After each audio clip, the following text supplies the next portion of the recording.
iniciamos con la unidad 1 de Doctrina Social de la Iglesia y voy a comenzar con la etimología, de dónde viene esta palabra, ¿no? Vamos a ver que doctrina viene de docere, enseñar o enseñanzas, social, porque el ser humano es un ser sociable por naturaleza, interactúa con otros, y eclesia o iglesia, que es una reunión de personas.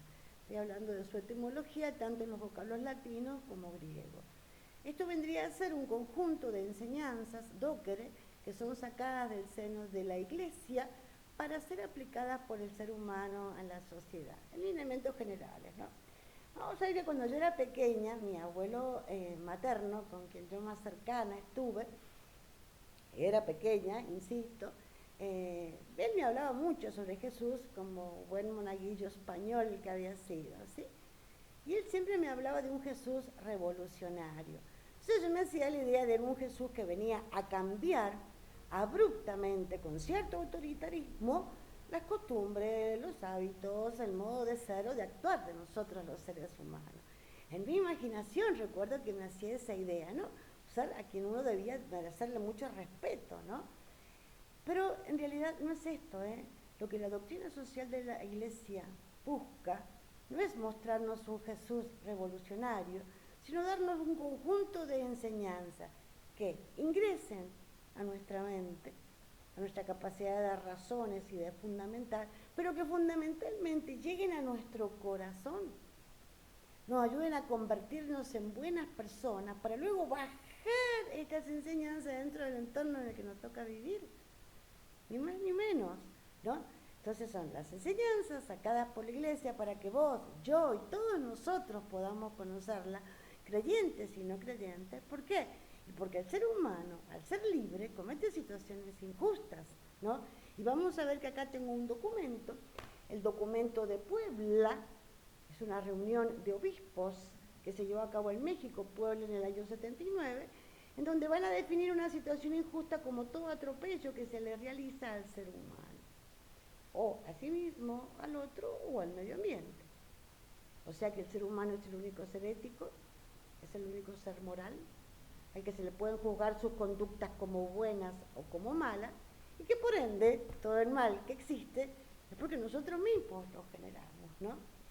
Entonces vamos a ver que eso es una situación injusta, aquello que lleva a cabo el ser humano, atacando o atropellando la dignidad de otro, como dice en el documento de Puebla, eso es una situación injusta. Y en realidad lo que va a tratar de hacer la Iglesia es esto, alzar su voz cada vez que ve algún tipo de situación injusta, como la guerra, ¿no? Nuestro Papa hace unos días pidió justamente por los ucranianos, ¿no? Por las guerras, por el tráfico de droga, por el tráfico de personas, entre otras situaciones injustas, por ejemplo, en la gran contaminación que hay con respecto al medio ambiente. Entonces vemos nosotros que uno dice, bueno, pero no es una intromisión por parte de la Iglesia el entrar en estos temas que le corresponde al Estado, a lo político o a lo económico. Y no. Carlos Sacheri, un filósofo de Buenos Aires, que murió en el año 75 saliendo justamente de Semana Santa de la misa, fue acribillado a balazos justamente por sostener estas ideas. Una de ellas es la siguiente, y la cito. En su obra, El orden natural, un texto maravilloso, nos va a decir, la misión de la Iglesia no es de orden político, económico o cultural, sino que es de orden religioso, pero vela por aquello que le afecta al ser humano.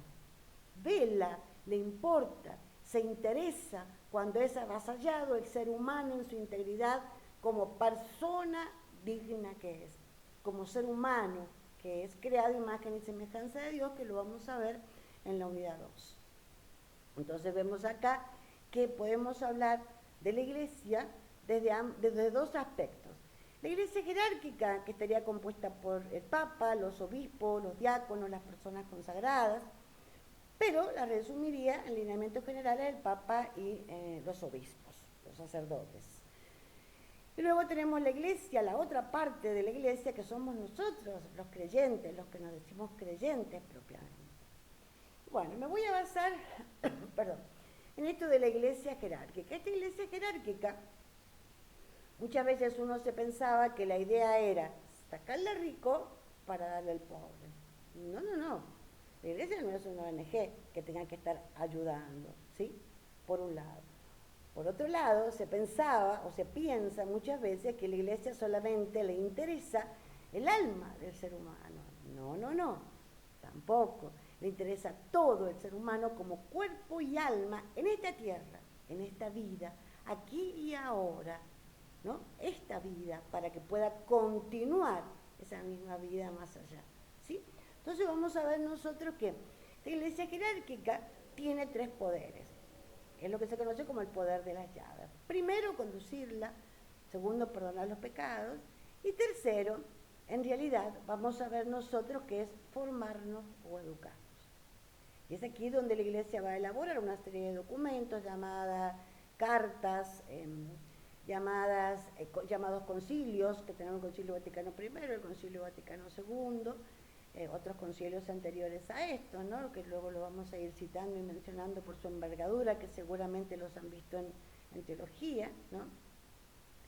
El de Trento, el de Nicea, el de Constantinopla, por ejemplo, ¿no? Y vamos a ver que tenemos estas cartas, estas encíclicas, estos concilios y estas conferencias episcopales, como yo le mostraba recién, la de Puebla, del año 79. Bien, en esta misión de educar, la iglesia elabora sus documentos. ¿Qué debemos hacer nosotros los laicos? No pensar que nuestro accionar solamente se restringe a cumplir ritos más o menos comprensibles dentro del seno de 4 paredes. No se restringe a eso, ¿sí? Sino que en realidad nosotros tenemos que recibir esa educación, conocerla, saber los fundamentos, como les decía hace rato, bajarlo a nuestro corazón para poder transformar las realidades que son injustas propiamente en justas. Si el mal entra por el hombre a esta tierra, la idea es que nosotros podamos seguir trabajando en esta tierra para vencer esto, ¿no? Ese es el gran desafío que tenemos nosotros. Entonces la doctrina social de la iglesia es para nosotros, para que tomemos conciencia de que el cambio debe venir desde nosotros, ¿no? Bien, hemos hablado entonces de la etimología de la palabra ética, de la palabra, doctrina social de la iglesia, y es que tenía en mente decirles que la doctrina social de la iglesia no es una ciencia por sí sola, independiente, sino que ella depende, es una rama o es una disciplina científica de la teología moral. O sea, es una parte de la teología que ustedes ya la han visto moral, que se refiere al accionar del ser humano. Hemos visto la etimología de la palabra doctrina social de la iglesia, hemos visto el tema de las situaciones injustas, la iglesia jerárquica y la iglesia propiamente de nosotros, de los laicos, ¿no? Esa fue la misión que le dio Jesús a los apóstoles. No les dijo, vayan y hablen de mí. No, no, no. Simplemente dar a conocer la fuerza operante de la fe, de ese encuentro que han tenido conmigo, de ese encuentro que han tenido con el Señor, de qué modo les ha transformado la vida y ustedes van a ser continuadores de esta transformación, ¿sí? Entonces, dar a conocer esta fuerza operante de la fe. Claro, pero uno dice, bueno, fue la misión que le dio a los apóstoles, pero para los apóstoles fue algo sencillo, ¿no? Lo tenían cerca, sí, cerca. Pero sin embargo, Tomás dudó. Sin embargo, Judas lo traicionó, ¿no? Entonces uno dice, Pedro lo negó 3 veces. Entonces uno dice, ¿qué está pasando? Nada, no pasa absolutamente nada. Son seres humanos, igual que yo, igual que ustedes, cuyo pecado original nos ha debilitado la voluntad y la libertad. No la ha anulado, la seguimos teniendo. Y eso hay que fortalecerlo mediante nuestras conductas y nuestro accionar diario. Acá está esta ejecución que yo debo hacer, no en grandes obras, sino en el entorno que a mí me toca vivir, ¿sí? Y para cerrar esta primera parte, porque hace rato la hice muy extensa y no me daba el espacio para poder enviársela, les hago una pregunta. Jesús en 3 veces, en 3 oportunidades, según narra el Evangelio, le pregunta a Pedro, ¿quién dices que soy? ¿No? Y luego le dice, Pedro, ¿me amas? Nuevamente, Pedro, ¿me amas? Y por tercera vez, Pedro, ¿me amas? Entonces lo importante sería, y esto que lo podamos resolver en algún momento en clase, en nuestras clases presenciales, que ustedes comenten quién es Jesús para ustedes. Tal vez nadie, tal vez nada, ¿sí? Haya repercutido. Pero recuerden ustedes que cuando yo estuve en clase les dije que nuestra Constitución Apostólica, ex corde de Ecclesia, nos dice, todos los seres humanos podemos creer, pero no necesariamente estamos obligados a creer. Nosotros mostramos, pero también aceptamos el tipo de creencia que ustedes tienen, aunque no crean, ¿sí? Aunque tengan una creencia nula en alguien o en algo.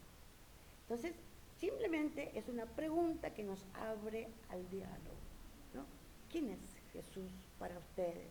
¿Por qué? Porque Juan Pablo II luego nos va a decir en una reunión que tuvo con los jóvenes universitarios en el año 2001, estoy tomando la cita, en Roma, va a decir, en definitiva la cuestión gira en torno a la pregunta, ¿cómo vivo yo la fe cristiana, no?